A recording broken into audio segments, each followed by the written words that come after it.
சாதியம் பிரதேசவாதம் எல்லாத்தின் ஒரு ஒட்டுமொத்த வடிவமாகத்தான் யாழ்ப்பாணத்தின் தமிழ் தேசிய பாராளுமன்ற உறுப்பினர்கள் இருக்கிறார்கள். அர்ஜுனா சொல்றார், நான் யாழ்ப்பாணத்தான் என்று பெருமை பேசுறேன். கரும்புலிகள் உட்பட பல்வேறு படையணிகளிலையும் அவர்களுடைய கவனம் செலுத்தப்பட்டிருந்தது. ஆனால் இன்றைக்கு இந்த பெண்கள் இவ்வளவு மோசமாக தாக்கப்படுறதுக்கு என்ன காரணம்?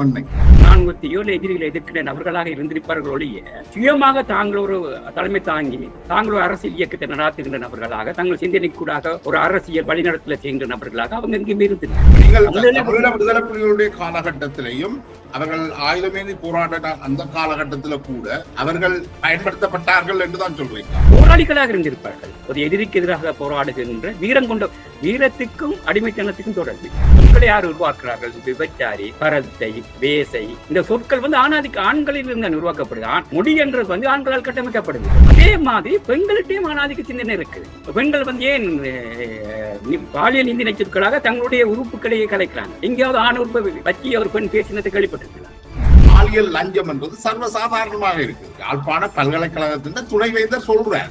துணைவேந்தர் வெளிப்படையாக மக்கள் மத்தியில சொல்றார், அங்க பாலியல் லஞ்சம் இருக்கிறதுக்குள்ள பெட்டர் எது என்று பார்த்தா இருக்கிறதுக்குள்ள மிக மோசமானது, மிக கீழ்த்தரமானது இந்த தமிழ் தேசியம் கைக்குவார்களா இருக்கிறது.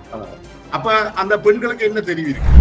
ஊழல் ஒழிப்பு அணி வன்னி என்ற பெயரில் அர்ஜுனா விபச்சாரி என்று பட்டம் கொடுத்த பெண்கள் உண்டு நிர்வாண படங்களை பதிவேற்றி இருக்கிறார். இப்ப கடைசியா என்ன நடந்தது என்றால் கௌசல்யாவுடைய படத்தையும் இதே போன்ற ஆண்கள் பதிவேற்றி இருக்கிறார். தொழில்நுட்பம் வளர்ந்ததுக்கு பிறகு எந்த பெண்களை இங்க நிர்வாணப்படுத்த முடியும், நிர்வாண படங்களை கொண்டு வர முடியும். இதற்காக அந்த பெண்கள் ஒடுங்கி போய் ஒரு வாழ்க்கையில சமூக வாழ்க்கையிலிருந்து ஒதுங்கினாங்க என்றால் அதுதான் அந்த ஆணாதிக்கவாதிகளுக்கு கிடைக்கின்ற வெற்றி. அதை தான் அவங்க எதிர்பார்க்கிறாங்க. வணக்கம் தேசந்தரை நண்பர்களே, மீண்டும் மற்றொரு கலந்துரையாடலில் நாங்கள் மற்றொரு சிக்கலான ஒரு பிரச்சனையை எடுத்து உரையாடலாம் என்று எண்ணி இருக்கின்றேன்.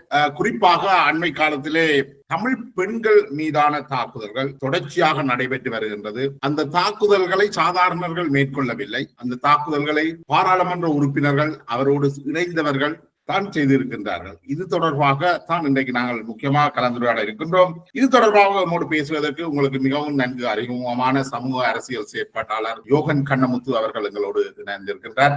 வணக்கம் தோழர் அசோக். வணக்கம் ஜெயபாலன். வணக்கம். என்னென்றால் இப்ப அண்மை காலமாக நீங்கள் பார்த்திருப்பீர்கள் இந்த பெண்கள் மீதான தாக்குதல்கள். இது சாதாரண பெண்கள் மீதான தாக்குதல் நடத்தப்பட்டிருக்குது. குறிப்பாக டிக்டாக்ல ஷாலினி என்ற பெண் தொடர்பாக கிளிநொச்சி பகுதியில் வாழ்றவர். அவர் கிட்டத்தட்ட ஒரு 25 வயசான ஒரு இளம் பெண். டிக்டாக்ல பொழுதுபோக்காக பெண்களாக சில விஷயங்களை உரையாடுகிறார். மற்றவர் சங்கவி. அவர் ஒரு ஊடகவியலாளர். கிட்டத்தட்ட 2 லட்சம் பார்வையாளர்களை அவர் தன்னகத்தை வச்சிருக்கின்றார். அப்ப ஒரு அளவுக்கு மிக முக்கியமான என்று கூட சொல்லலாம். நாங்கள் அடுத்தவர் எங்கள் எல்லோருக்குமே அறிமுகமான அருளலிங்கம் சுவாஸ்திகா, மனித உரிமைவாதி, பெண்ணுரிமை செயற்பாட்டாளர். இவர்கள் மீது மிக மோசமான பாலியல் தாக்குதல்கள் நடத்தப்பட்டது. பாலியல் தாக்குதல் இந்த விபச்சாரிகள் என்று பாராளுமன்றத்தில் அறிவிக்கிறது, அரசியல் விபச்சாரி என்று சொல்றது. அது மட்டுமல்ல, அதற்கான ஆதாரங்கள் தங்களிடம் இருக்கு என்று சொல்றார் பாராளுமன்ற உறுப்பினர் அர்ஜுனா. அதை சொல்லி இருக்கிறார். என்னுடைய கேள்வி என்னென்றா, ஒரு காலகட்டத்தில் தமிழ் பெண்கள் புலியை முகத்தால் அடித்தவர்கள் என்று எங்களுடைய தமிழ் இலக்கியங்கள் சொல்லுது. அவர்களுடைய வீர பிரதாபங்கள் அதுக்கு எந்த விதத்திலும் குறையாமல் தமிழீழ விடுதலை போராட்டத்துல மிக முக்கியமான பாத்திரத்தை எடுத்துக்கிறார்கள். காலங்கள்ல விடுதலை புலிகளுடைய கரும்புலிகள் உட்பட பல்வேறு படையணிகளிலையும் அவர்களுடைய கவனம் செலுத்தப்பட்டிருந்தது. ஆனால் இன்றைக்கு இந்த பெண்கள் இவ்வளவு மோசமாக தாக்கப்படுறதுக்கு என்ன காரணம் நினைக்கிறீங்க? இது ஒரு வரலாற்று ரீதியா பார்க்க வேண்டிய ஒரு பிரச்சனை. இப்ப நீங்க சொன்னீங்க முகத்தால் அடித்து புலியை விரட்டின பெண்கள் என்று வீர பெண்கள் என்று சொல்லி, இது நாங்கள் எங்களுடைய தமிழ் பெருமைகளை பேசுவதற்காக எடுத்துக்கொள்கிற உண்மைகளை தவிர வரலாற்று ரீதியாக எங்களோட தமிழ் சமூகத்தில் பெண்கள் ஒடுக்கப்பட்டு நசுக்கப்பட்டு தான் வந்திருக்கிறாங்க. அதன் பிரதிபலிப்பு தான் தொடர்ச்சி தான் இன்றைக்கும் நடக்குது. உதாரணமா பாத்தீங்கன்னா, நீங்க சொன்னீங்க பெண்கள் பாதிக்கப்பட்டிருக்காங்கன்னு சொல்லி. இந்த பாதிக்கப்பட்ட பெண்களினுடைய இந்த உரிமைகளை மறுக்கின்ற அல்லது பாலியல் ரீதியாக நிந்திக்கின்ற, பாலியல் ரீதியாக துன்புறுத்துகின்ற நபர்களை பாத்தீங்கன்னா அவர்கள் அறிவியல் சார்ந்து புத்திஜீவிகளாக பல்வேறு பதவிகள் இருக்கின்ற நபர்களாக இருப்பாங்க. இந்த ஆணாதிக்கத்துக்கும் அறிவியவித்தனத்துக்கும் பதவிக்கும் தொடர்பே இல்லை. ஆணாதிக்கம் என்றது இளப்பெருத்த சமூகத்தால கட்டமைக்கப்பட்ட சமூகத்துல நிலைவார ஒரு மனோபாவம், சிந்தனை செயல். இன்னைக்கு பாத்தீங்கள் என்று சொன்னால் இந்த நபர்கள் இருக்காங்க தானே, குறிப்பிட்ட ஆண்கள், அவங்களுக்கு எங்களுக்கும் எந்த வித்தியாசமும் இல்லை. ஏதோ வகையில நாங்களும் பாலியல் நிந்தினை சொற்களை பயன்படுத்திக்கும், பாலியல் ரீதியாக பெண்களை துன்புறுத்துகின்றவர்களாக, ஆணாதிக்க மனோபாவம் கொண்டவர்கள் கொண்டவர்களாகத்தான் நாங்க இருக்கிறோம். அப்ப ஏன் இது வருதுன்னு கேட்டால் எங்களுடைய சமூக கட்டுமானத்துல வந்து அது சாதாரணமாக்கப்பட்டிருக்குது.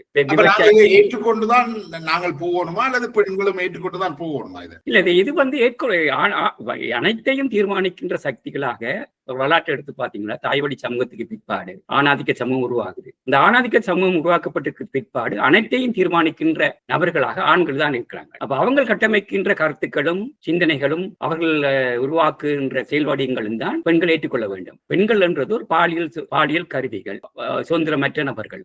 ஐரோப்பா நாடுகள், எவ்வளவு வளர்ந்த ஐரோப்பா நாடுகளில் கூட இன்றைக்கு பாலியல் ரீதியாக துன்புறுத்தப்படுகின்றவர்கள். பிரான்ஸ் எடுத்து பாத்தீங்கன்னா போன வருஷம் 350 பேர் வந்து வீட்டு வன்முறையால கொல்லப்பட்டிருக்கிறாங்க ஒரு வருடத்துல. அப்ப வளர்ந்த ஒரு ஜனநாயக பூர்வமான குறைந்தபட்ச ஜனநாயகம் இருக்கின்ற சொல்லுகின்ற நாடுகளில் இவ்வளவுன்னு சொன்னால் நிலப்பிரவத்த சிந்தனை முறை கொண்ட நாட்டில் வந்து ஆணாதிக்கம் இவ்வளவு இருக்கும். அப்ப இதுக்கு வந்து கல்வி ஊட்டல் சிந்தனை முறைகள் அவசியம். அதுக்கான எதுவுமே தமிழ் தேசிய கட்சிகளிடமோ எங்களுடைய அரசியல்வாதிகளிடமோ இருந்ததில்லை. ஒரு காலகட்டத்தில் பெண்கள் ஒரு முக்கிய பாத்திரத்தை, விடுதலை போராட்ட காலகட்டத்தில் பெண்கள் ஒரு முக்கிய பாத்திரத்தை எடுத்தவர்கள், அது வரலாற்று ரீதியாகவும் பதிவு செய்யப்பட்டும் இருக்குது. அப்படி இருக்கின்ற பொழுது அந்த போராட்டத்துக்கு பின்னான காலத்துல கூட எந்த முன்னேற்றமும் வரையிலேயே. அனைத்து விடயங்களிலும் போராட்டங்கள் இயக்கங்கள், பல்வேறு இயக்கங்கள்ல வந்து பல்வேறு அமைப்புகள் வந்து பெண்கள் பயன்படுத்தப்படுகிறார்கள் ஒழிய அவங்க தலைமைத்துவம் தாங்கி வழி நடத்துகின்ற நபர்களால் எங்கேயும் இல்லை. நீங்கள் விடுதலை புலிகளுடைய காலகட்டத்திலையும் அவர்கள் ஆயுதமேந்தி போராட்ட அந்த காலகட்டத்தில் கூட அவர்கள் பயன்படுத்தப்பட்டார்கள் என்றுதான் சொல்றீங்களா?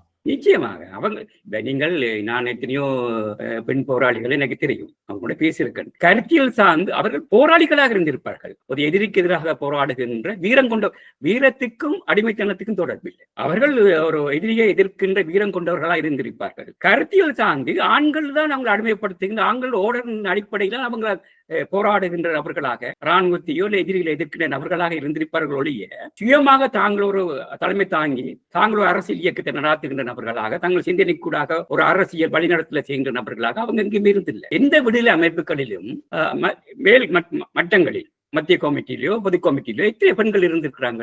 கிட்டத்தட்ட இல்லைன்னு தான் சொல்லலாம். ஏனென்றால் அமைப்புல கூட மகளிர் அமைப்புக்கு மட்டும்தான் மகளிர் தலைமை தாங்கிறது ஒழிய விடுதலை புலிகளுடைய வேறு எந்த கட்டமைப்பிலையும் பெண்கள் தலைமை தாங்க இல்லை. இப்ப குறைந்தபட்ச முற்போக்கு அமைப்பாக கடத்தப்பட்ட புலட்ல கூட 17 பேர் கொண்ட சென்ற கமிட்டி ஒரே ஒரு பெண் தான் இருந்தாங்க. அந்த பெண்கள் கூட, அந்த தோழர் கூட வந்து ஆளுமையான கருத்துக்களை சொல்கின்ற நபர்களாக எப்பவுமே இருந்ததில்லை. என்ற ஆணாதிக்க நிறைந்த அமைப்புகளாக தான் எங்கேயுமே இருக்கிறது. இப்ப சொற்களை யார் உருவாக்குறார்கள்? விபச்சாரி, பரத்தை, வேசை, இந்த சொற்கள் வந்து ஆண்களில் இருந்து உருவாக்கப்படுது. மொழி என்றது வந்து ஆண்களால் கட்டமைக்கப்படுது. இப்ப மொழி வந்து ஆண்பால் சொற்கள் கூட இல்லையே, இந்த சொல்லுகளுக்கு ஆண்பால் சொல் இல்லை, நிச்சயமா இல்லை. இப்ப நீங்கள் மொழியை கட்டமைக்கிற நபராக மொழி உருவாக்கத்துல பெண்கள் இருந்தாங்களோ வரலாறு எனக்கு தெரியல. ஆனா மொழி வளர்ச்சி அடையக்குள்ள மொழியை கட்டுப்படுத்துகின்ற நபர்களாக, மொழியை ஆளுகின்ற நபர்களாக ஆண்களாக இருக்காங்க. எந்த பாலியல் சொற்கள், எந்த சொற்களும் வசை சொற்கள் எல்லாம் வந்து பெண்களை வசைபாடுகின்ற, பெண்களை சுட்டுகின்ற சொற்களாக தான் இருக்கிறது.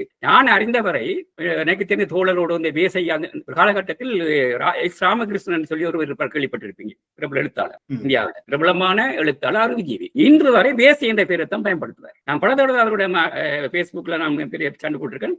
அவர்கள் அந்த வேசை என்ற சொல்லத்தான், வேசை என்ற சொல்லுக்கு பதிலாக எவ்வளவோ சொற்கள் வந்துட்டு பாலியல் தொழிலாளர்கள் பல்வேறு சொற்கள் நாங்கள் பயன்படுத்தலாம். ஆனால் அவர்கள் வந்து வேசை என்ற சொல்லுக்கு தான் இப்பயும் பயன்படுத்தார். அப்ப அந்த வேசை என்ற சொல் வரும்போது நான் என்னுடைய தெரிஞ்ச நண்பரை பேச போது சங்ககால இலக்கியங்களில, பழந்தமிழ் இலக்கியங்கள்ல வந்து எங்கேயுமே ஆண்களை குறிக்கின்ற சொல்லில் ஒரே ஒரு சொல்லி இருக்கிறதா சொன்னார், வேசைக்கல்லன் என்று. அதுவும் பெண்ணை தாக்கித்தான் சொல்லுது. அந்த வேசையை வச்சுக்கொண்டு வேசைக்கல்லன், வேசையிடம் போகின்றவன் வேசைக்கல்லன். இந்த பரத்தியர் என்றதுக்கு நீங்க சொல்றது கிட்டத்தட்ட தேசி மகன் என்ற மாதிரி வருது. சொல்லித்தான் மகனை பேசுகிறார். அப்ப நாங்கள் வந்து அதுக்குள்ள வளர்ந்தவர்கள். அப்ப ஒரு அரிச்சினாவோ அல்லது இங்க கூறுகின்ற புத்திஜீவிகள் எல்லா பேருமோ யாருமே இதுல இருந்து விதி விலக்கல்ல. நான் இங்க வந்து எத்தனையோ முற்போக்காளரை சந்திச்சிருக்கிறோம். நாங்க எல்லாம் பார்த்திருப்பீங்க. எனக்கு வேலையில பெரிய அனுபவம் ஒன்று கிடைச்சது. ஒரு தடவை நான் வேலையில இருந்த போது ஒரு முற்போக்காளர், தலித் முற்போக்காளரோட பேசிக் கொண்டிருந்த போது ஒரு பொண்ணை பற்றி ஒரு இடம் வந்துட்டு அவ்வளவு ஒரு படுவேசி என்று சொல்றாரு. அவர் கொஞ்சம் அந்நேரம் நாங்கள் அந்த அவர் ஒரு பியர் அருந்தி கொண்டிருந்த நேரம், அது மது அருந்தாலும் கூட அந்த வார்த்தையில பயன்படுத்தக்கூடாது. தானே எங்க இருந்து வருது அந்த வார்த்தை? அவரும் முற்போக்கானால் தலித்திய முற்போக்காளர் தன்னை காட்டிக்கொள்றாரு. எடுத்துட சொல்றாரு அவ்வளவு பேச பெண்ணை பற்றி. அதிர்ச்சியா போயிட்டு என்னுடைய நண்பர்களா இருந்தாங்க, வேற இன்றைக்கு அந்த நபர் இருக்கிறாங்க. அப்ப இயல்பாகவே அது வருது. அப்ப நாங்க இதை எப்படி கட்டுப்படுத்துவது, எப்படி இதை தடுக்கிறேன்னு கேட்டால், கருத்தியல் சார்ந்து, உளவியல் சார்ந்து, உளரீதியமாக நாங்கள் பண்படுத்தப்படணும். அந்த பண்பாடு இல்லை தானே. இப்ப மது போதையில இவ்வாறான விஷயங்களை பயன்படுத்துகிறதோ அல்லது சமூகத்தின் கீழ்நிலையில உள்ள மக்கள்கிட்ட இந்த சொல்லாடல்கள் இருக்கிறதோ என்றதிலும் பார்க்க, தமிழ் மக்களால தெரிவு செய்யப்பட்ட பிரதிநிதிகள் இதுகளை பயன்படுத்துறதுன்றது ஒரு வித்தியாசமான கட்டு தானே, அது அடுத்த கட்டம் தானே. அது பிரதிநிதிகள் என்பவர்கள் எங்களுடைய சமூகத்தின் உற்பத்தி தானே. எங்களுக்கு என்ன வித்தியாசம்? அவர்கள் நீங்கள் ஒரு பிரதிநிதிகள் எடுத்து பாத்தீங்கன்னா கருத்தியல் சார்ந்து பெண்ணுரிமை போராளிகளாக, பெண்ணியம் தொடர்பான கருத்து கொண்டவர்களாக, முற்போக்கெல்லாம் இருக்கிறாங்களா? இல்லை. அவர்கள் சமூகத்தின் சமூகமே அனாதிக்க சமூகம் தானே. இப்ப குடும்பத்திலிருந்து வர குடும்பத்தை எங்க தாய் தகப்பன் இருக்கிறாங்க. எந்த அப்பா அம்மாக்கு பூரண சுதந்திரம் கொடுத்தவர். அதனால இப்படியா நாங்க வளர்ந்து வாரோம். அக்கமாக தங்கைக்கினுடைய படிப்புகள் தொடக்கம், செயற்பாடு தொடக்கம் அனைத்தையும் கட்டுப்படுகின்ற நபர்களாக மூத்தவர்கள் ஆண்கள் இருந்திருக்காங்க. இல்லாட்டி அப்பா இருந்திருக்கிறார். எங்கேயாவது குடும்பங்கள்ல தாய்க்கான சுதந்திரம் கொடுக்கப்பட்டிருக்கிறது. எங்களை திரும்பி பாருங்க எங்களுடைய வாழ்க்கை நிலையை. அப்ப இவங்கள் சொல்லுகின்ற இப்ப ஒரு அர்ச்சுனாவோ அல்லது வேற யாரோ பயன்படுத்தின சொற்களுக்கும் அவங்களை குற்றம் சொல்லி நான் உட்பட, நீங்கள் உட்பட இந்த சமூகத்தில் உள்ள அனைவருமே குற்றவாளிகள் என்றால் எங்களுடைய கல்வி முறையே அப்படியான கல்வி முறை தான். பாடத்திட்டங்கள் ஆண்படி சிந்தனை தான் உருவாக்கப்பட்டிருக்கு. பெண்களுக்கான எந்த உரிமையும் இல்லை, பெண்பாட்டு சொற்கள் எதுவுமே இல்லை. அனைத்தும் விபச்சாரம் தொடக்கம் சகடதும். இன்றைக்கு விபச்சாரத்தை பாருங்க. இன்றைக்கு பாருங்க, விபச்சாரம் பண்றத விபச்சாரத்துக்கு ஈடுபடுகின்ற பால்நிலை தொழிலாளர்களை உண்மையிலேயே பரிதாபத்துக்குரியாக்கள். அந்த விபச்சாரத்தை உருவாக்குகின்ற ஊக்கப்படுத்துகின்ற நபர்கள் ஆறா இருக்கிறாங்கன்னா ஆணாதிக்கவாதிகளா இருக்காங்க. ஐரோப்பா நாடுல பாத்தீங்கன்னா விபச்சாரம் பெரிய தொழில், புரோக்கர்ஸ் வச்சு கொண்டு பல்வேறு தெருக்கள்ல நூறு கலாச்சாரமா போய் கொண்டு இருக்கு. அப்ப நாங்க விபச்சாரம் விபச்சாரிகள் என்று சொல்றது கண்டிக்கிற அதே நேரம் விபச்சாரத்தை எவ்வாறு தடுக்கலாம், இந்த பெண்களுக்கான நிவாரணம் என்ன, தொழில் என்ன, நூறு கலாச்சாரம் இவங்களை எப்படி பயன்படுத்துறதுக்கான அடுத்த மாற்று சிந்தனைகளை நாங்க கவனம் எடுக்கும். வெறுமனமே விபச்சாரிகள் சொல்றது சொல்றதுக்கு அப்பால விபச்சாரம் என்றதே அந்த பெண்கள் போறாங்க. அவங்களுக்கு வாழ்க்கைக்கான வாழ்நிலையில இன்னைக்கு போராட்ட காலத்தில் இருந்த பெண்களை பாருங்க, எத்தனை பேர் விபச்சாரம் செய்யறாங்க.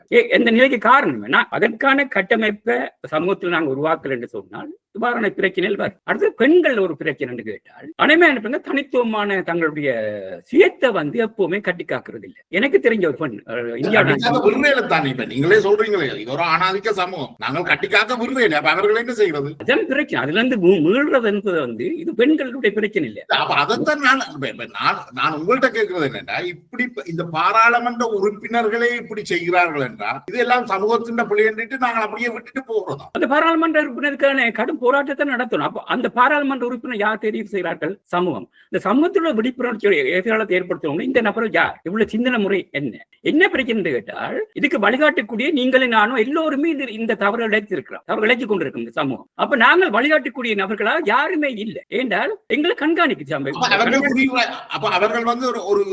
ஒரு ஃப்ரீ ரைட் போகலாம், அவர் என்னவும் செய்யலாம், என்னவும் சொல்லலாம். அப்படித்தான் சமூகம் அனுமதிக்குது. இன்றைக்கு பாருங்க சமூகத்துல அப்படி என்ன தோழர், எங்க நீங்கள் இதுக்கு முற்றுப்புள்ளி வைப்பீங்க? இது சமூகத்துல நாங்க கல்வி விட்டு உதாரணமா விடுதலை புலிகள் கல்வி இந்த சமூகங்கள் கல்வி அறிவு பெற்று நீண்ட நாளா இன்னைக்கு விண்வெளிக்கு போற அளவுக்கு கல்வி வளர்ந்துட்டு. அந்த கல்வி சமூக நீங்கள் சொல்ற போல இது ஒரு பாலியல் என்ன சொல்றது ஆணாதிக்க கல்வியாக இருந்தாலும் கல்வி இன்னைக்கு பெண்களும் விண்வெளிக்கு போய் தங்களோட சாதனைகளை செய்து கொண்டு இருக்கிற அளவுக்கு வளர்ந்திருக்கு. ஆனா எங்கேயோ ஒரு இடத்துல நாங்கள் இது சம்பந்தமாக ஆரம்பிக்க வேண்டும் தானே. இப்ப சமூகத்துல தவறு இருக்கு. சமூகம் 100% சரியாக இயங்கல. ஒரு உலகத்துல எந்த சமூகமும் அப்படி இருக்கே. ஆனால் இந்த சமூகத்துல இப்படியான விஷயங்களை ஒரு பெருமிதமாக கதைக்கிறது, அதுவும் ஒரு நாட்டின் உச்ச மன்றத்துல பாராளுமன்றத்துல இப்படி கதைக்கிறத ஏன் நாங்கள் ஏற்றுக்கொண்டு போறோம்? ஏற்றுக்கொள்ளவில்லைன்றதுக்கு அப்பால இது கண்டிக்கப்பட வேண்டியது ஒன்றுதான். எல்லாம் தெரியுது, கண்டிக்கப்பட வேண்டியது. எங்கிருந்து தொடங்குது? ஆரம்ப காலகட்டத்தில் இருந்து ஒரு வரலாற்று போன வரலாறு தேவையற்ற விஷயம். இன்றைய காலகட்டத்தில் நாங்க இதற்கு எதிரான பெரிய குரல் எழுப்பணும், தடுக்கணும் யோசிக்கிறோம். எங்கிருந்து தொடங்குவதற்கான முதல் புள்ளியை நாங்க என்ன செய்யணும் கேட்டா, ஒவ்வொரு ஆளும் சுயவிமர்சனம் உட்படுத்தணும். முதலாவது விமர்சனம் நான் அடிக்கடி சொல்றேன்னு கேட்டால், விமர்சனம் சுயநலமற்ற சமூகம் சமூகமோ ஒரு குடும்பமோ எப்பவுமே வளர்ச்சி அடையாது. குடும்பத்துக்கும் வேண்டும், தனிநபருக்கு வேண்டும், சமூகத்துக்கும் வேண்டும். இந்த நபர்கள் மீது கடும் விமர்சனங்களை நாங்க வைக்கணும். குறைந்தபட்சம் அவங்க விமர்சனம் செய்து தவறுன்ற ஒத்துக்கொள்ளும் பட்சத்துல திரும்பி அவங்க சிந்திப்பாங்க. அந்த சிந்தனை மாற்றத்தை கொண்டு வரணும். இதுல உள்ள பிரச்சனை என்னென்றால் அவர்கள் அர்ஜுனா பாராளுமன்றத்தில் இந்த விஷயங்களை கதைச்சிருக்கிறார். விபச்சாரி என்று சொல்லிக்கிறார், அரசியல் விபச்சாரிகள் என்று விமர்சிச்சிருக்கிறார். இதுக்கு ஆதாரம் இருக்கு என்று சொல்றார். அப்படி சொன்னவருடைய கருத்தை பாராளுமன்றத்தில் இருந்து நீக்க சொல்லி சபாநாயகர் கொடுத்திருக்கிறார்.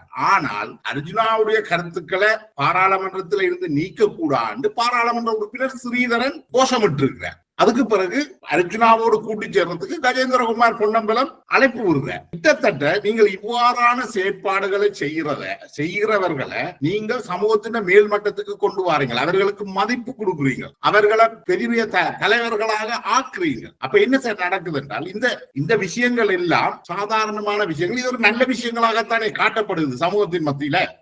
நிச்சயமாக சமூகத்துல சகஜமாகிவிட்டது. இப்ப நீங்கள் இந்த பாலியல் நிந்தினை சொற்கள், கெட்ட வார்த்தையை பேசுவது, தூசணம் பேசுவது சகஜமாக விட்டது. இந்த சகஜமான தன்மையை எவ்வாறு அகற்றுவதென்றால் அது ஒவ்வொரு நபர்களிடமிருந்து தோன்ற வேண்டும். அதைத்தான் சொல்ல சிந்தனை முறை மாற்ற வேண்டும் என்று இதற்கு எதிரான போராட்டத்திலும் பாராளுமன்றத்தில் அவர் கதைக்கப்பட்டிருந்தார். பாராளுமன்றத்தில் அதுக்கு எதிரான பெண்கள் எத்தனை பேர் இருக்காங்க.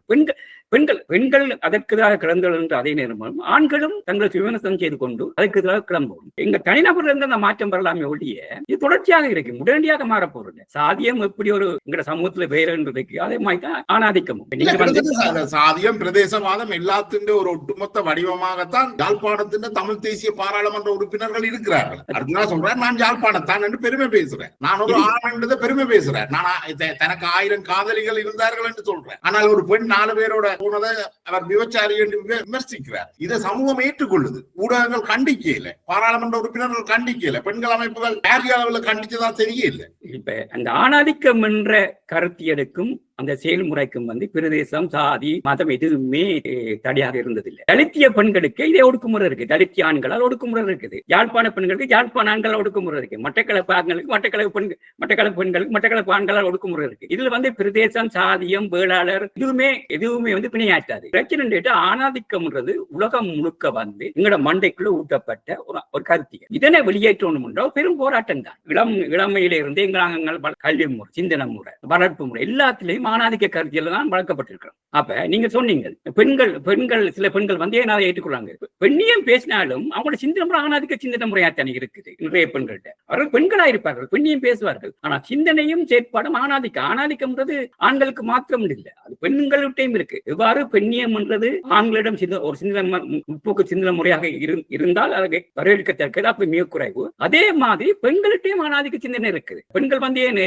பெண்கள் ஒரு சண்டை பிடிக்கக்குள்ள பெண்கள் ஏன் பாலியல் நிந்தினை சொற்களாக தங்களுடைய உறுப்புகளையே கலைக்கிறாங்க. எங்கேயாவது ஆண் உறுப்பை பற்றி ஒரு பெண் பேசினதை கேள்விப்பட்டிருக்கலாம். ஆனா நான் ஒரு பெண்ணை நான் இந்தியாவில் சந்திச்சிருக்கிறேன். ஒரு கிராம பெண் ஒரு நாள் சண்டை பிடிக்கக்குள்ள அவரோட வாயில வந்த எல்லாம் ஆண்கள் தொடர்பான உறுப்புகள் தொடர்பான ஒரு வித்தியாசமா இருந்தது. ஏன்னா அவர் கலக குரலை கொடுக்கிறார், என்னால இதுதான் செய்ய முடியும். அப்ப இதை நாங்க வரவேற்கொண்டு இல்லை. ஆனால் அந்த பெண்ணிடம் இருந்த சிந்தனை ஒன்று இருக்குத்தானே, நீ பெண் உறுப்பை பேசினா உன்னுடைய ஆண் உறுப்பை பேசுவேன். இல்ல இதுல இன்னொரு முக்கியமான சிக்கல் இருக்கு. இது வெறுமனே பேச்சுக்கள் மட்டுமல்ல, அவர்களுடைய பார்வை பெண்கள் ஒரு பாலியல் பண்டங்களாகத்தான் பார்க்கப்படுகிறார். இன்னைக்கு யாழ் பல்கலைக்கழகத்தை எடுத்து பாலியல் லஞ்சம் என்றது சர்வசாதாரணமாக இருக்கு. யாழ்ப்பாண பல்கலைக்கழகத்தின் துணைவேந்தர் சொல்றார், துணைவேந்தர் வெளிப்படையாக மக்கள் மத்தியில சொல்றார், அங்க பாலியல் லஞ்சம் இருக்கு, இவர்கள் குறுஞ்செய்திகள் அனுப்புறார்கள், சாக்லேட் கொண்டு வருவார்கள், போயிடாங்க கொண்டு சொல்றார். அப்ப இந்த பாலியல் லஞ்சம் இருக்குன்றது இது எல்லாமே இது கிட்டத்தட்ட இதே எல்லாமே போய் தமிழ் தேசியத்தோட சேருது. இல்ல தமிழ் தேசியம் வரையறுக்குள்ள இல்ல இது இன்றைக்கு நீங்கள் பாத்தீங்கள் என்றால் இன்றைக்கு பாராளுமன்ற விவாதங்கள்ல இந்த பாராளுமன்ற தமிழ் தேசியம் பேசுறவர்கள்ட்ட இருந்து தான் இது பெரும்பாலும் வெளிப்பட்டது. எல்லாரும் வீடுகளில் என்னென்ன செய்யணும்னு எங்களுக்கு தெரியாது. ஆனால் ஒரு பொது தளத்துல தமிழ் தேசியம் பேசுறவர்கள்ட்ட தான் இது வருகிறது. ஏன் இப்ப நாங்கள் தமிழ் தேசியம் பேசுகின்றவர் பொது மேடைக்கு வருகின்ற வழியால் நாங்கள் நாங்கள் கவனம் கொள்றோம். பாராளுமன்றத்துக்கு அரைச்சினாவோ இல்ல சிறுதொடனோ அதை நியாயப்படுத்தக்குள்ள அது எங்களுக்கு வருதாவது தமிழ் தேசியத்தின் பால் அக்கறை கொண்ட நபர்களாக தங்களை காட்டிக்கொள்கின்ற வழியால் நாங்கள் தமிழ் தேசியத்தை கேள்விக்குட்படுத்துறோம். இது எல்லா சமூகத்திலும், இப்ப சிங்கள சமூகத்தில் இது நான் சொன்னேன். இது வந்து நாங்கள் இது பண்ணல. அது ஏனென்றா எல்லா சமூகத்திலையும் இருந்தாலும் நீங்க மற்ற சமூகங்கள் அதை கட்டுப்படுத்துறதை பற்றி யோசிக்குது. சமூகத்தின் பிரதிநிதிகளாக பாராளுமன்ற உறுப்பினர்களாக வாரவர்கள் இதுகள்ல கவனம் எடுக்கிறோம். ஏன் தமிழ் தேசியத்துல உள்ளாக்கள் இதை கவனம் எடுக்கல? அப்படி இருந்து தமிழ் தேசிய கட்சிகள் வந்து ஒரு பெண்களை கொண்டு வரையில்லை, அரசியலுக்கு கொண்டு வரையில்லை. ஏன் அவர்கள் பெண்களை விபச்சாரிகள் என்றார்கள்? ஏன் அவர்கள் பாலியல் லஞ்சத்தை பற்றி கதைக்கீனம் இல்லை? அப்ப இதுக்கு தேசிய மக்கள் சக்தி எடுத்தீங்கன்னா பாராளுமன்றத்தில் அவர்கள் 18 பெண்கள் அவர்களுடைய கட்சியில இருந்து வந்திருக்கிறோம். அது ஒரு பேரினவாத கட்சி என்றே நாங்கள் வச்சுக்கொள்வோம். ஏன் எங்கிற தமிழ் விடுதலை போராட்டத்தை முன்னெடுக்கிற தமிழ் தேசிய விடுதலையை கதைக்கின்ற உங்கள்கிட்ட ஏன் இல்லை? இல்ல உங்களோட கேள்வியிலும் கோபம் நியாயமானது. பிரச்சனை என்று கேட்டால் இந்த பிரச்சனைகளை முழுக்க முழுக்க தமிழ் தேசிய பாராளுமன்ற உறுப்பினர்கள் என்று அவங்களை சுட்டிக்காட்டி போட்டு நாங்கள் விளையிடாது. அவர்கள் தானே பப்ளிக்ல கொண்டு இதை வைக்கிறாங்க. அந்த பப்ளிக் நாங்க தெரிவு செய்கின்ற நபர்கள் யார்? நாங்கள் மக்கள். நாங்கள் அப்ப தெரிவு செய்யும் போது அந்த மக்களுக்கான விழிப்புணர்ச்சி அவசியம். அது யார்? என்னுடைய கேள்வி என்னன்னா, தமிழ் தேசியம் பேசுற இந்த தமிழ் தேசியம் சார்ந்த கொள்கைகள்ல இந்த பெண் அடிமைத்தனமும் உண்டா? பெண் அடிமைத்தனம் சோசியலிசம் பேசுகின்ற நாடுகளிலும் இருக்கு, கம்யூனிஸ்ட் கட்சிகளிலும் இருக்கு. இந்திய கம்யூனிஸ்ட் பார்ட்டியில மிக மோசமான பெண் அடிமைத்தனத்தை நான் பார்த்திருக்கேன். அது வந்து வெறுமனே லேபலோடு இயங்குகின்ற விஷயம் அல்ல. அதை வந்து கட்சிக்குள்ள வந்து கோட்பாட்டு ரீதியாக ஃபைட் பண்ணணும். நீங்க வர்க்க தற்கொலை மாதிரி, சாதிய தற்கொலை மாதிரி உங்களுக்குள்ளேயே நீங்க ஆணாதிக்கத்தை தற்கொலை பண்ணணும், விளத்தணும். தமிழ் தேசியம் பேசுகின்றவர்களா எங்களுக்கு முன்னாள் இருக்கிறாங்க. நாங்கள் தமிழ் தேசியத்துக்குள்ள வாழறோம், தமிழ் தேசியத்துக்காக பாடுபடுறோம், தமிழ் தேசிய அரசியலை முன்வைக்கிறோம். அப்ப அந்த நபர்கள் வந்து ஆணாதிக்கவாதிகளாக, தூசணம் பேசுகின்றவர்களாக, மிக பெண்களை கொடுமைப்படுத்துகின்றவர்களாக இருக்கின்ற போது நாங்கள் கவனத்தோடும் கேள்விக்குள்ளாக்குறோம். இதோட அடிப்படை பிரச்சனை என்னன்னு கேட்டா, இது எல்லா சமூகத்தினுடைய அடிமட்டத்தில் இருக்கு. அடிமட்டத்தில் அந்த பிரச்சனைக்குள்ள நாங்கள் முதலாவது அடிப்படையில் இருந்து கேட்டால் எல்லா மட்டங்களிலும் கல்வி முறையிலிருந்து சிந்தனை முறையிலிருந்து அனைத்தையும் மாற்றணும். இது வந்து நாங்கள் பாராளுமன்றத்தை 18 பேர் NGP உறுப்பினர் பெண்கள் இருக்கிறாங்க. அவர்கள் பெண் உரிமையை பாதிகள் அல்ல, அவர்களா இருப்பாங்க. இலங்கை சட்டப்படி 35% ஆண்களா பெண்களா இருக்கணும். ஆனா 18 பேர் தான் வந்திருக்காங்க. என்ன பிரச்சனை?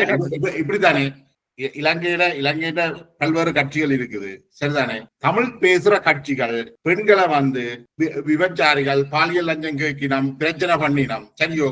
ஒரு சாதாரண பெண்ணாக அந்த தமிழ் பெண் இவர்களை கைகளில் விட்டுட்டு அதை செய்யாத ஒரு கட்சிக்கோ அல்லது அதை செய்யாத ஒரு அரசியலுக்கோ தான் போக வேண்டிய நிர்பந்தம் வரும். அப்ப என்ன கட்சி ஆணாதிக்கமற்ற ஒரு கட்சியை எனக்கு தெரியும். இப்ப நான் இப்ப ஆணாதிக்கத்தை பற்றி கேட்கல.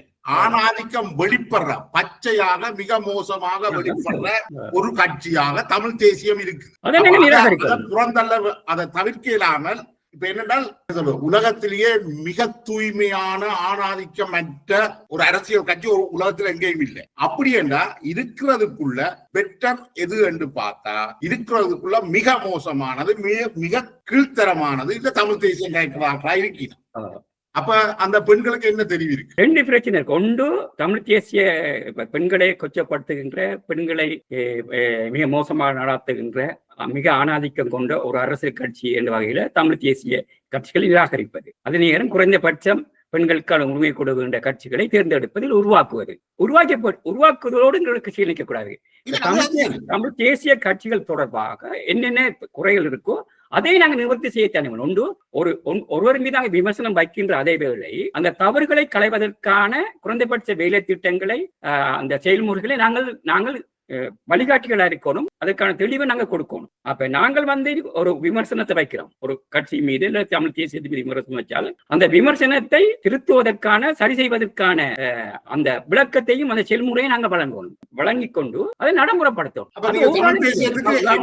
என்ன ஆலோசனை நீங்க சொல்லுவீங்க? இவ்வாறு நடந்து என்ன ஆலோசனை சொல்றீங்க? அடிப்படை பிரச்சனை என்று கேட்டால், இவ்வாறான நபர்களை நாங்கள் பாராளுமன்ற உறுப்பினர்களாக தெரிவு செய்யறத வந்து சமூகம் அங்கீகரிக்க கூடாதுன்னு சொல்லி சமூகத்தில் போய் இந்த பெண்கள், இந்த பாதிக்கப்பட்ட பெண்கள் எவ்வளவு பெண்கள் அமைப்புகள் இருக்குது. அடிப்படையில வந்து ஆண்கள் சொல்லுவதை விட பெண்கள் அமைப்புகள் களத்தில் இறங்கி ஒரு நீண்டகால போராட்டம் தான் இறங்கி இந்த ஆண்களுக்கு எதிரான குரல்களை உயர்த்த வேண்டும். இதுல ஒரு பிரச்சனை இருந்தால் பெண்களே குளிர்நிலையாத்தான் இருக்கிறாங்க. இந்த தவறு செய்கின்ற ஆண்களை நியாயப்படுத்துகின்ற பெண்களாகத்தான் பெண்ணிலைவாதிகளும் இருக்கிறாங்க. நீங்க ஐரோப்பாவில வந்து நீங்க பார்த்திருக்கலாம் கடந்த காலங்கள்ல. இல்ல, நீங்க சொல்றதுல ஒரு உண்மையும் இருக்கு. என்னென்றால் இப்ப தமிழரசு கட்சியில வந்து இந்த உள்ளூராட்சி சபை தேர்தலில் முக்கியமாக நிற்கிறவர் சுமந்திரனுடைய வலதுகரமாக இருக்கிறார். அவருடைய வீட்டுல ஒரு பெண் விஜிதா என்ற பெண் போய் தற்கொலை செய்து கொண்டிருக்கிறார். அது கொலையா தற்கொலையான்றதுல தற்கொலை என்று முடிவு செய்யப்படுது. ஆனா இருந்தாலும் அந்த கட்சிக்கு ஒரு மோரலான உணர்வு ரீதியான கேள்விகள் இருக்குது. ஏன் அந்த பெண் அப்படி செய்தார்? அதுக்கு அவர்கள்ட்ட விளக்கம் இல்லை. அதே போல முக்கிய மக்கள் சக்தி உமா சந்திர பிரகாஷ் அவர் வந்து ஒரு பெண் பித்தரைத்தான் அரசியலுக்கு கொண்டு யாழ் மாவட்டத்தின் அமைப்பாளராக விட்டவர். பரிசுல அவருக்கு ஒரு கோயிலும் இருக்குது. அப்ப அடுத்தது இப்ப கௌசல்யா நரேன் அவர் ஒரு சட்டத்தரணி. அர்ஜுனா மற்ற பெண்களை பாலியல் விபச்சாரிகள் என்று விமர்சிக்கின்ற பொழுது இவரும் அதிலேயே உடன் இருந்தது மட்டுமில்ல, அதை ஆமோதிச்சு அவர்கள் தவறு விட்டிருந்தால் அவர்கள் திருத்திக் கொள்ளணும் என்று ஆலோசனை வேற கூறுறார். அப்ப இப்படித்தான் இந்த சில பெண்களும் அதே நிலைமையில தான் இருக்கிறோம். நீங்க சொன்ன மாதிரி அவையிட்டையும் அந்த ஆணாதிக்க கருத்துக்கள் தான் ஊறி போய் கிடக்கு. இல்ல, ரெண்டு பிரச்சனை இருக்கு இந்த பெண்களை பொறுத்தவரை. ரெண்டு பக்கம் நாங்க பார்க்கணும். கௌசல்யா போன்றவர்கள் வந்து தங்களுடைய கௌசல்யா சட்டத்திறனியா இருக்கிறார்.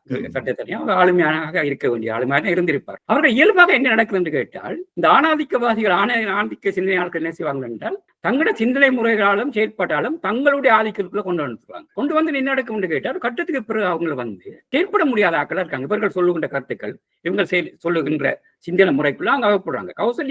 கௌசல்யா பார்க்கல நடக்குன்னு கேட்டால், அது பரிதாபத்துக்குரிய பெண். அதை ஒரு கெட்டித்தனமான நல்ல பெண்ணாக இருக்க, நல்ல பெண்ணுன்றது வந்து சிந்தனை முறையும் அறிவுரையா இருக்கக்கூடிய பெண்ணாக இருக்க வேண்டிய அவ வந்து அர்ஜுனா ஒரு ஆணாதிக்க சிந்தனையாளனுடைய கட்டுப்பாட்டுக்கு இருப்பதற்கான காரணம் வந்து அவர்கிட்ட ஒரு பெண்ணியம் தொடர்பான பெண்ணிய உரிமை தொடர்பான குறைந்தபட்ச உரிமை தொடர்பான சிந்தனை கூட இல்லை. அவ சட்டத்திறனி. இன்னொரு பெண்ணை பற்றி கதைக்கும் போது வந்து அதற்கு எதிராக குரல் கொடுக்கக்கூடிய அந்த ஆளுமாவட்ட இல்லை. அந்த ஆளுமை இல்லாம ஆக்குறதுல ஆணாதிக்கம் மிக கிளியரா இருக்கும். இப்ப ஐரோப்பா நாடுல பாத்தீங்களா புலம் இந்த சூழல்ல நீங்க அந்த விஷயத்துக்கு ஒரு குறிப்பான சொல்லி இருக்குது. அது கோஹசிவ் கண்ட்ரோல் என்று சொல்லுவீங்க. ஆண்கள் வந்து ஒரு மறைமுகமாக அந்த பெண்களை கட்டுப்படுத்துற முறை, அவர்களை உளவியல் ரீதியாகவும் வேறு முறைகளாலையும் தங்களையே டிபெண்ட் பண்ணி வச்சிருந்து தாங்கள் விரும்புறதை செய்யலாம். அதனாலதான் இந்த பெண்கள் பெரும்பாலும் பல்வேறு அடி துன்பங்கள் பேச்சுக்கள் ஏச்சுக்கள் எல்லாத்தையும் வாங்கி அவர்களுக்கு கீழே அடிமைகள், கிட்டத்தட்ட அடிமைகளாக வாழ்வது. கோஹசிவ் கண்ட்ரோல் ரெண்டு வகை. ஒன்று அதிகாரத்தின் மூலம் ஒரு பெண்ணை கட்டுப்படுத்தலாம், ஒரு உளவியல் ரீதியாகவும் கட்டுப்படுத்தலாம். இப்ப உளவியல் ரீதியாக போய் கட்டுப்படுத்துவாங்க என்று கேட்டால், மிக பரிதாபமாக அந்த பெண்களிடம் தங்களை பற்றிய சோகங்களை சொல்வது தாங்க அப்படி பாதிக்கப்பட்டேன், மிக ஆணின் மீது ஒரு பரிதாபமும் சோகமும் அனுதாபம் வரக்கூடிய மாதிரி உளவியல் ரீதியாக அவங்களை மூளைச்சலவை செய்வது. அவரும் இந்த ஆணாதிக்கத்துக்குள்ள வருவாங்க. அப்புறம் அவங்க அந்த ஆண் செய்கின்ற அனைத்தையும் நியாயப்படுத்துகின்றவர்களா மாறுவாங்க. அதுக்கு ஒரு நல்ல உதாரணம் தான் இந்த உமா பிரகாஷ் அவர்களால கொண்டு வரப்பட்ட ஐக்கிய மக்கள் சக்தியினுடைய யாழ் மாவட்ட அமைப்பாளர் குடுமி தேர்ந்தனர். அந்த பரிசுல கோயில் வச்சுக்கிறார். அவருக்கு வந்து திருமணத்துக்கு அப்பால ஒரு குறைந்தபட்சம் 4-5 உறவுகள் இருக்குது. கிட்டத்தட்ட அவருக்கு குழந்தைகளும் இருக்குது.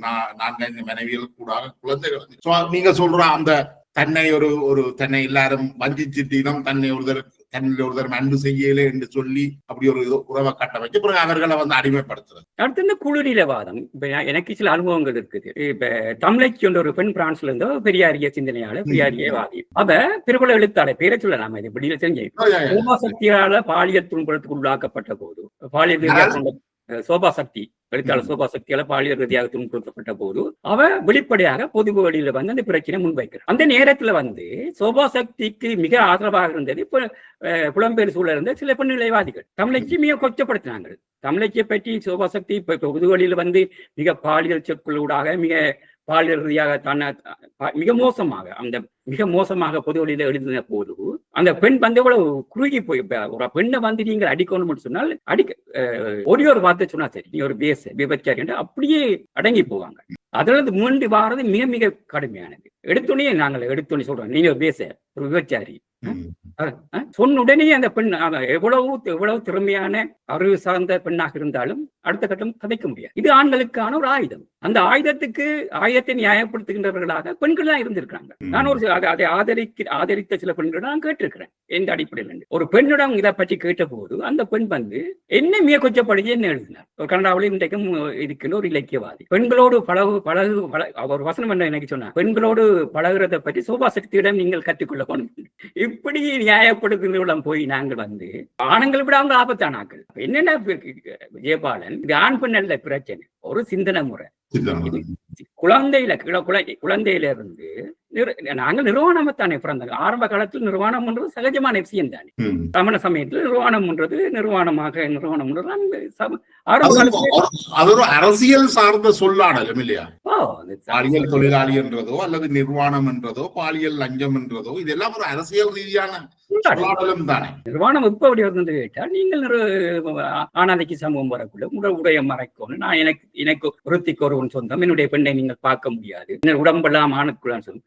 பெண்ணுடைய உடம்பை பெண்ணுடைய உடம்புடைய பெண்ணினுடைய செயற்பாடுகளை தீர்மானிக்கின்ற பெண்ணா தான் இருக்கும். அந்த தைரியத்தை நாங்கள் ஊக்கப்படுத்தணும். என் உடம்பினுடைய என் சிந்தனையை நான் தான் கட்டுப்படுத்துறது, நான் தான் செயல்படுத்துறது. அது தீர்மானிக்க வேண்டியது பெண். ஆண் உடம்பை நாங்க தானே தீர்மானிக்கிறோம். அந்த பெண் உடம்பை எப்படி ஆண் தீர்மானிக்க முடியும்? இல்ல, அது பார்த்தோம்னா ஊழல் ஒழிப்பு அணி வன்னி என்ற பெயரில் அர்ஜுனா விபச்சாரி என்று பட்டம் கொடுத்த பெண்கள் உண்டு நிர்வாண படங்களை பதிவேற்றி இருக்கிறார். இப்ப கடைசியா என்ன நடந்தது என்றால், கௌசல்யாவுடைய படத்தையும் இதே போன்ற ஆண்கள் பதிவேற்றி இருக்கிறார். அதற்கு பிறகு அவ அரசியல்ல இருந்து நீக்கப்பட்டுட்டாண்டு அர்ஜுனா ஒரு அறிக்கை ஒன்றை வெளியிட்டிருக்கிறார். அவருடைய சட்டத்தரணியாக இருந்தாலும் அவர் அரசியல்ல ஈடுபடக்கூடாது, அவர் முகநூலை பாவிக்க கூடாது, இவ்வளவு கண்ட்ரோலையும் இவ்வளவு கட்டுப்பாட்டையும் அர்ஜுனா தான் விதிச்சிருக்கிறார். அவவா அந்த முடிவை எடுக்க. இதை என்னன்னு பாக்குறீங்க? அதான் சொன்னாங்க, ரெண்டு வகையில கட்டப்படுத்த, அதிகாரத்தின் கூட கட்டப்படுத்தப்படுதா. அடுத்தது இந்த உளவியல் ரீதியாக தான் ஒரு மிக மிக பர்தாவுக்குரிய நபர் அந்த வகையிலும் கட்டுப்படுத்தப்பட்டிருக்கலாம். இப்ப எந்த அடிப்படையில கட்டுப்படுத்தப்படுறான்னு எனக்கு தெரியல. ஆனா கௌசல்யா போன்றாக்களுக்கு என்ன, கௌசல்யாவோ இல்ல குறைந்த கௌசல்யாவோ பேசக்குள்ளத்தில் இருந்து அவங்க ஒரு சட்டத்தரணியா இருக்கிறாவை ஒழிய அறிவியல் சார்ந்து அறிவு சார்ந்து அவ நிறைய வளர்ச்சி அடைய வேண்டிய அவசியம் இருக்கு. சட்டத்துறையிலேயே அவ பூர்வமான தேர்ச்சி விட்டாக்களா எனக்கு தெரியல. தெரிஞ்சிருந்தா பெண்களுக்கான ஒரு உரிமையை பற்றி பேசியிருப்பா. அப்ப அடுத்தது இன்னொன்று கேட்டா, இப்ப தொழில்நுட்பம் வளர்ந்ததுக்கு பிறகு எந்த பெண்களை இங்க நிர்வாணப்படுத்த முடியும், நிர்வாண படங்களை கொண்டு வர முடியும். இதற்காக அந்த பெண்கள் ஒடுங்கி போய் பொது வாழ்க்கையில சமூக வாழ்க்கையில இருந்து ஒதுங்கினாங்க என்றால் அதுதான் ஆணாதிக்கவாதிகளுக்கு கிடைக்கின்ற பற்றி. அதை தான் அவங்க எதிர்பார்க்கிறாங்க. அதுல இருந்து நீங்க கவனத்திலே எடுக்கக்கூடாது, இக்னோர் பண்ணணும்.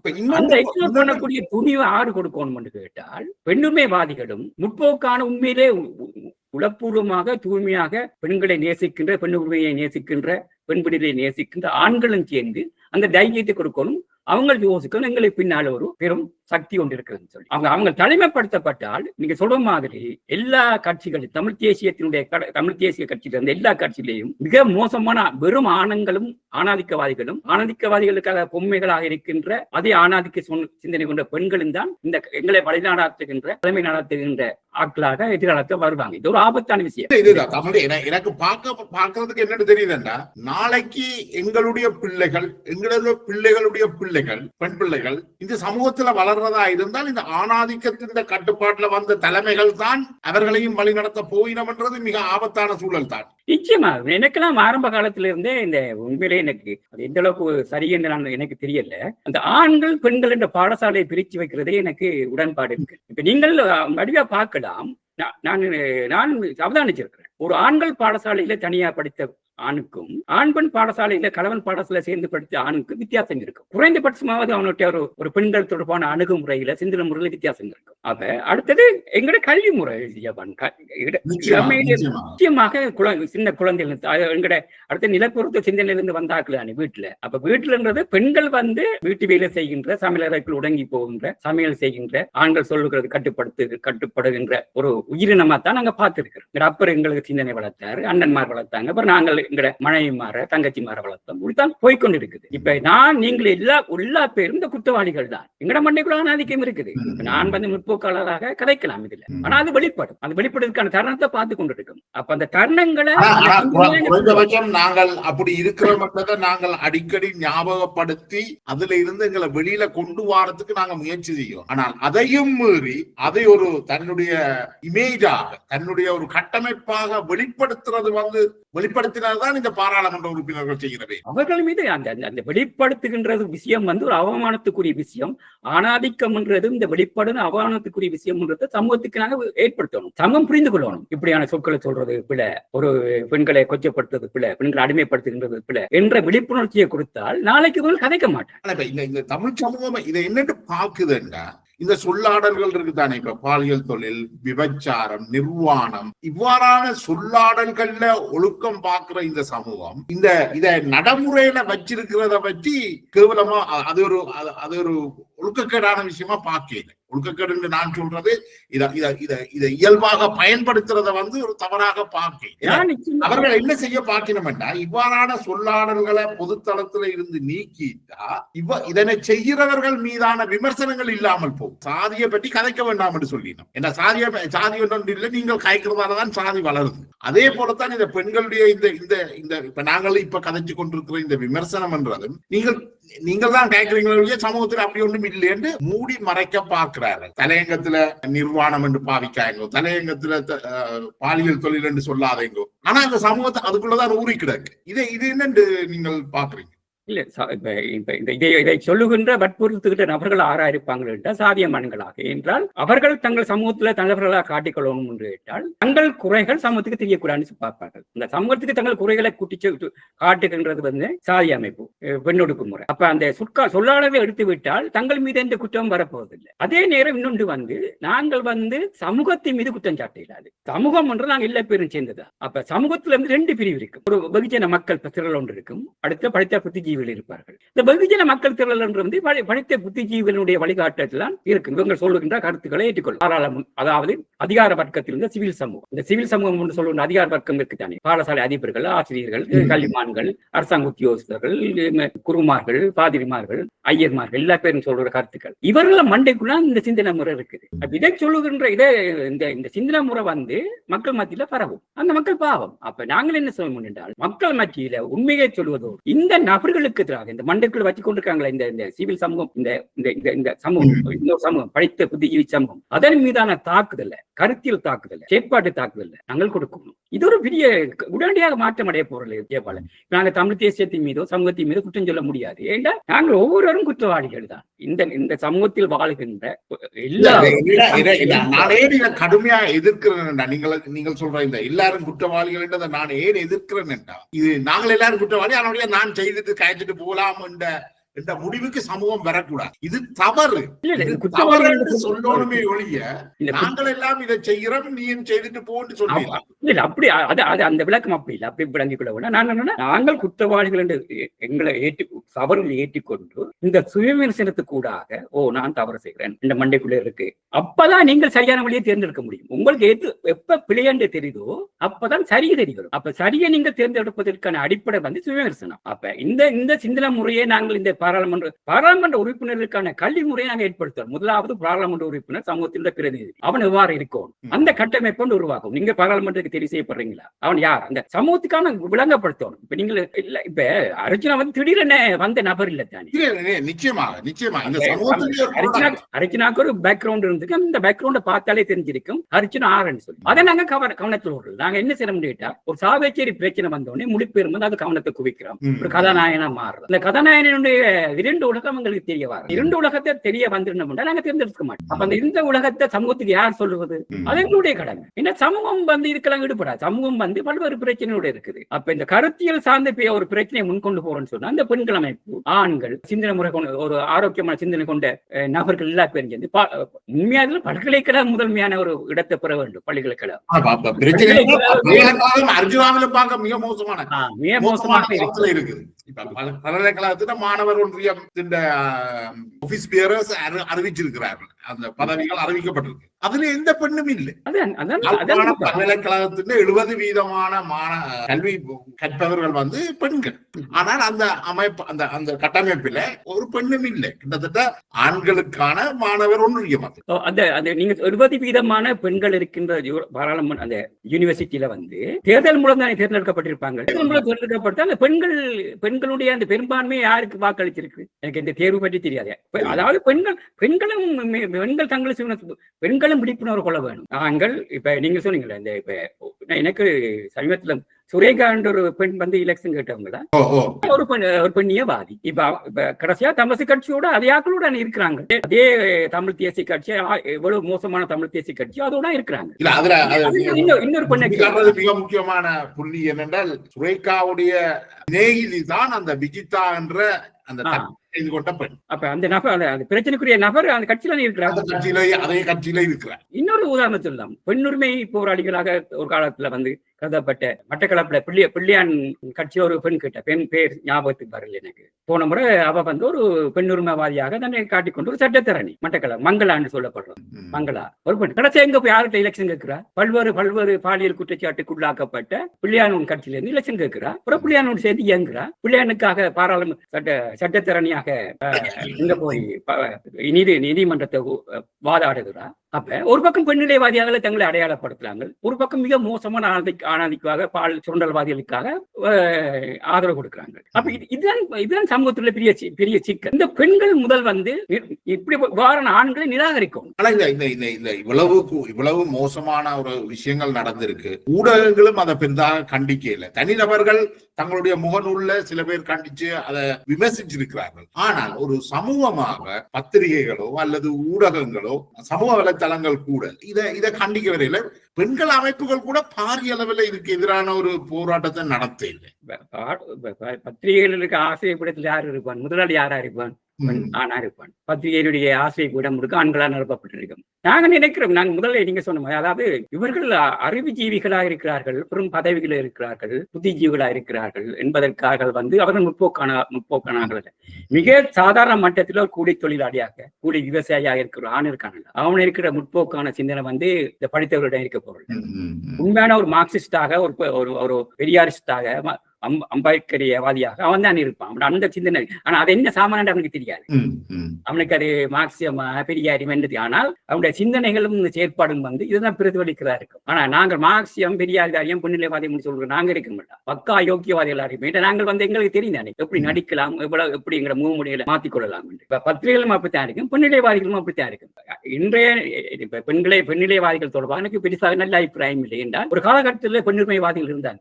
பெண்களுடைய பெண் கொடுமைக்கு எதிராக எல்லாவற்றுக்கும் போராடுற. இப்ப வந்து குளிர்நிலைவாதம் வந்துட்டு ஆண்களை மிக மோசமாக நியாயப்படுத்துகின்ற நபர்களாக பெண்கள் தான் இருக்கிறாங்க. அடுத்தது பெண்கள் வந்து தங்கள் ஆழ்முறையை விட்டு ஆண்களால கட்டுப்படுத்துகின்ற நபர்களாக மாறி போறாங்க. அது ஐரோப்பா ஆண்கள் கட்டுப்படுத்துவாங்க. பார்த்தா இலங்கையில பெண்ணிலே பேசுகின்ற நிறைய பெண்கள் வந்து ஐரோப்பாவுக்கு ஆண்கள் தான் கட்டுப்படுத்துறார்கள். 4 பேர் சொல்ல முடியும். சகலதும் ஆண்கள் தான் கட்டுப்படுத்துறார்கள். அவர்கள் சட்டத்திறனியா இருக்கிறார்கள், கட்சியில முக்கியமான இருக்கிறார்கள். நீங்க சொல்லுகின்ற இந்த பாதிக்கப்பட்ட பெண்களை வழிநடாத்துகின்ற நபர்கள் ஆண்கள் தான் இருக்கிறாங்க. அவங்க சுயமாக எந்த முடிவு எடுக்க முடியாம. அதுல பாத்தீங்கன்னா அதுல இன்னொரு நகைச்சுவையான விஷயம் என்னென்றால், அர்ஜுனா இந்த சங்கவி என்ற ஊடகவியலாளரை விபச்சாரி என்று விமர்சிச்ச பிறகு லண்டன்ல இருந்து இந்த யூடியூப்பை நடத்துகின்ற தமிழடியான் என்பவர் சொல்றார், நீங்கள் உங்களோட பெயரை உங்களுக்கு ஏற்பட்ட களங்கத்தை போக்கணும் என்றால் உங்களோட கணவரை பப்ளிக்கு கூப்பிட்டு இவர் என்னுடைய மனைவிதான், இவ ஒரு வல்லவ என்று நீங்க பப்ளிக்ல சொன்னா முடிஞ்சு போச்சு, நீங்கள் தீக்குளிச்சிட்டீங்க. இவ்வளவு மோசமான செயற்பாடுகள் தமிழ் சமூகத்துக்குள்ள இருந்து வாரது இதுதான் வருகிறது. அப்ப நாங்கள் அடுத்த தலைமுறைக்கு எங்கட இளம் தலைமுறை இதே போக்குலதான் போகுதா என்றது எனக்கு தெரியல. தமிழ் சமூகம் ராமாயணத்திலிருந்தே வருது. சீதையை தீ குளிக்க வச்சே ராமர் எங்களுடைய சீதைகளை தீ குளிக்கத்தான் சொல்றோம். கண்ணகியே அந்த நிலைக்கு போனாங்க. இப்ப நாங்கள் வரலாற்றுக்கு ஒரு முன்னோக்கி போகாம நாங்கள் வரலாற்றுல பின்னோக்கி போறோமா என்றது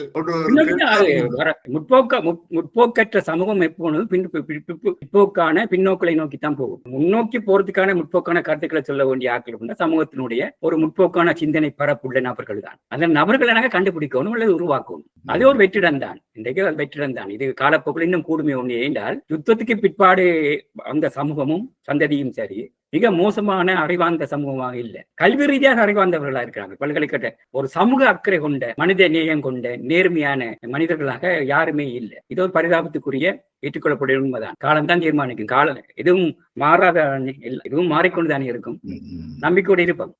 அந்த புள்ளியோட நாங்கள் இந்த நீண்ட நேர்காணலை முடிவுக்கு கொண்டு வரலாம் நினைக்கிறேன். எதிர்காலத்திலேயும் நாங்கள் வெவ்வேறு விடயங்களை கொண்டு வந்து இதில் உரையாடி எங்களை கருத்துக்களை முன்வைக்கலாம். உங்களுடைய நேரத்துக்கு மிக்க நன்றி தோழர்.